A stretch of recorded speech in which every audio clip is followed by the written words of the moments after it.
So i'tikaf, what does it mean? To seclude oneself in the masjid. And there are 4 conditions to i'tikaf. So these are i'tikaf rules. They're not that complicated. They are quite simple. Okay, but there are certain principles, certain rules to bear in mind. So number one is to remain in the masjid. In this case, in the case for the sisters, you remain at home. Number two is to make the intention of i'tikaf to be pure from major impurity and janaba. Okay, so in other words, if a woman is fasting and she's performing i'tikaf, and suddenly she started menstruating, her i'tikaf now breaks. Yes, so purity, major impurity. You have to make the intention of i'tikaf and you have to fast. So fasting for sunnat i'tikaf is essential for i'tikaf. So that's why, if for example, for some reason a person ended up breaking their fast, then the i'tikaf would automatically break, and then the i'tikaf becomes Nafl i'tikaf. So there are 3 types of i'tikaf here. One is Wajib, Sunnah Mu'akkadah, and Nafl. So the one that we're going to be covering is Sunnah Mu'akkadah, but Wajib i'tikaf basically means, let's say for example, Qadha. So if somebody broke the i'tikaf, they have to do Qadha of the i'tikaf now, right? That's Wajib now.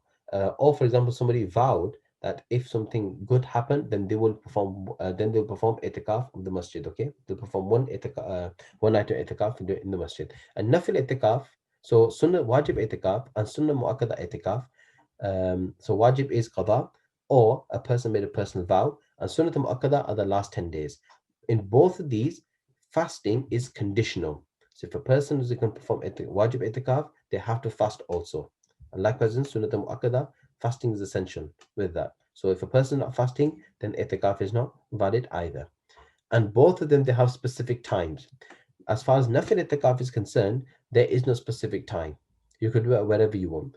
Even it can last for a second, a minute, or a short time, or a short period. Yes. So for instance, let's say if a brother is going to the masjid and he's performing salah, okay, as soon as you enter the masjid and you make the intention of i'tikaf, in other words, Nafil i'tikaf, okay, right?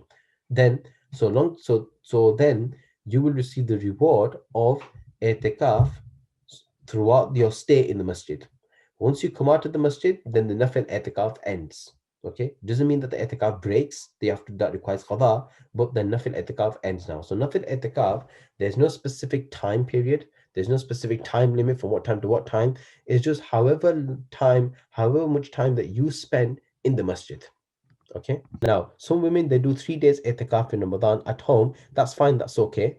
If you do 3 days, that does not count towards Sunnah i'tikaf. That counts towards Nafil i'tikaf. In Nafil i'tikaf, there's a lot of flexibility. Okay, right? You get the reward, but there's a lot of flexibility.